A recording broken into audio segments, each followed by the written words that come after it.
Greetings all. This is Jim Watts with the Tulsa World here with Jimmy Trammell, also of the Tulsa World. We represent the scene section and are here to talk about some of the things that are coming up this weekend for your dining and dancing and reading pleasure. We'll start off with on a note of hope, shall we, Mr. Trammell? Okay. Oh, I got that. It took me a second, but I saw what I did there. on April the 9th, Friday, April 9th,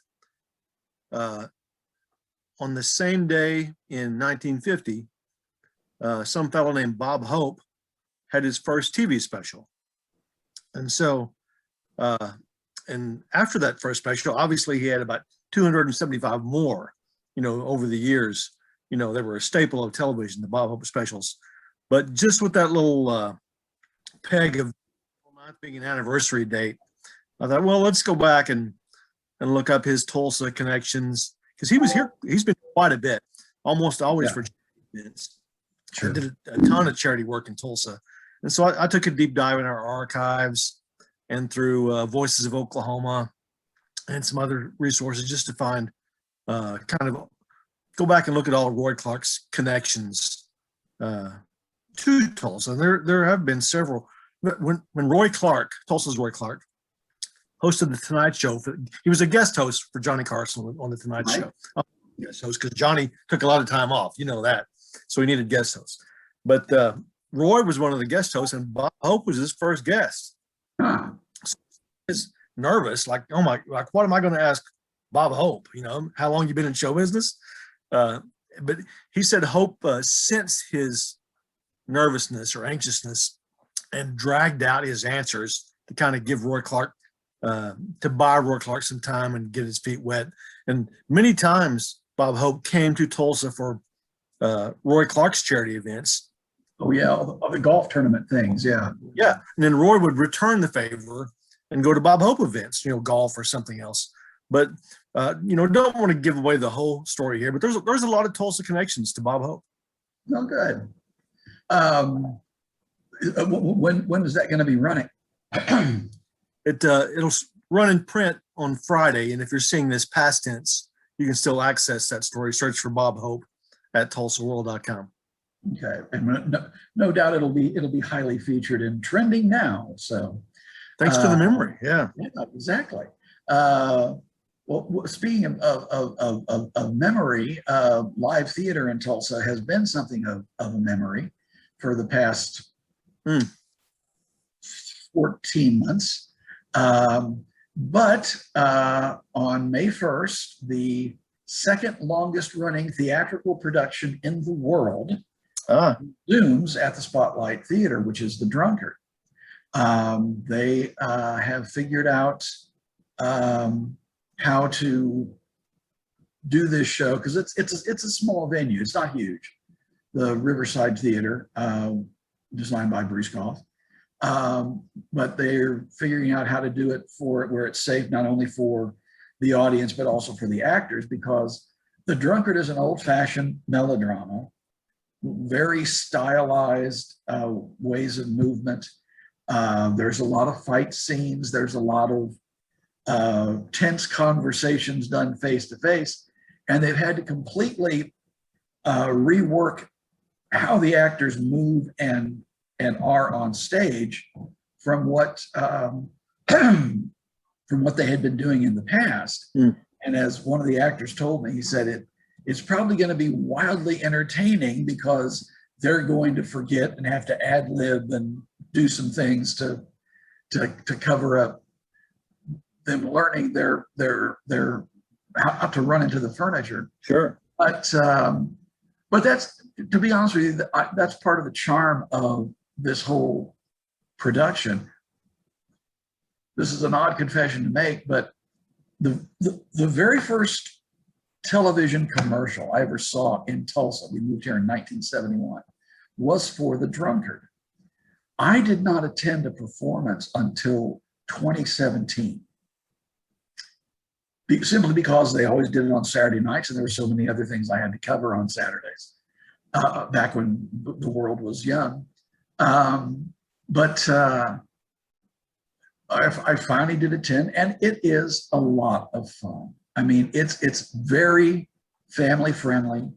Kids love it because they can, you know, cheer for the hero and throw tomatoes at the villain, things like that.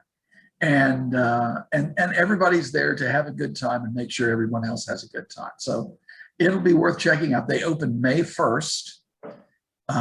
So start getting your tickets. Now I believe their website is spotlighttheatertulsa.com, but don't quote me on that. Do people literally throw tomatoes at the bad guy?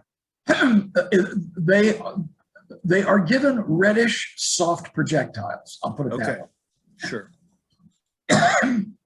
And I talked to the person who plays the villain, and he says, that's part of the fun.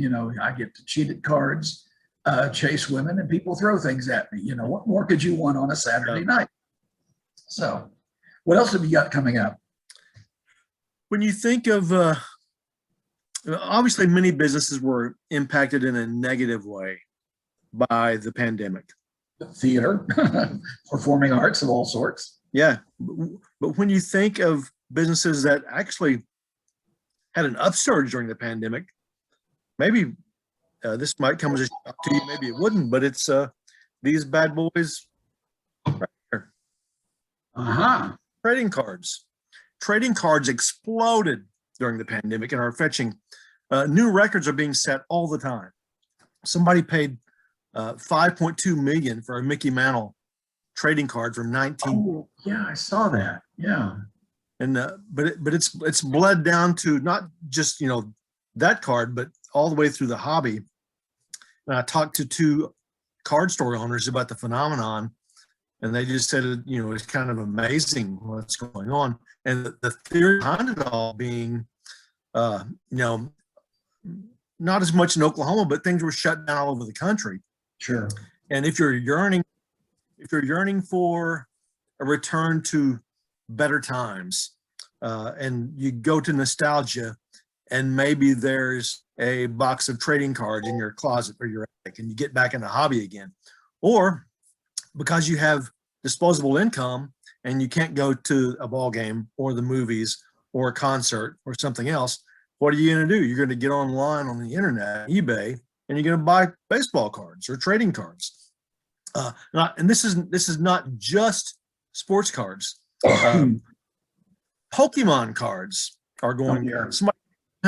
A rapper paid $220 for a Pokemon card, and that was a record until about a few weeks later, and somebody pays $300,000 and change for a Pokemon card. So it's fascinating that although the hasn't been great for the economy, this pandemic, but for trading cards, it's been fantastic. I take it you are a collector yourself? You know what? I'm actually not. Oh, okay. I've really been into the trading card situation. I have some trading cards that I picked up along the way, of a favorite character or player or something. But a person can have only so many addictions, and I just don't have any room for any more addictions.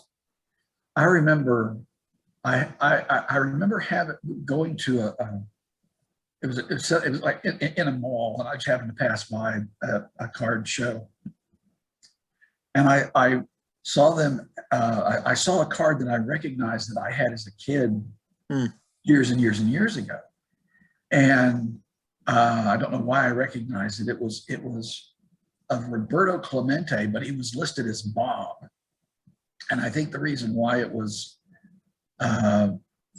encased in plastic was because I think it was like the only year that he was referred to as Bob rather than Roberto Clemente. And I asked the guy, how much it was, and I think the price that he said at the time was like $500. And I thought, that card sounded really good in the spokes of my bicycle as I drove up and down the street. Sure. So you never know. All right. Well, let's see. People want to know about food. The next thing I want to know about food. Tell me about food. Well, Last week, our review was for a place called Uncle Paco's Mexican Grill. It's a family-run Tex-Mex kind of a place. They, if you're, the food is good and you get quite a bit of it. And we'll be moving on to the latest incarnation of In the Raw Sushi, which is on top of the vast bank building in downtown, which coincidentally is the same building that houses the French Hen. So we'll be going up there and eating raw fish for a while. So we'll find out what we think about that next week. So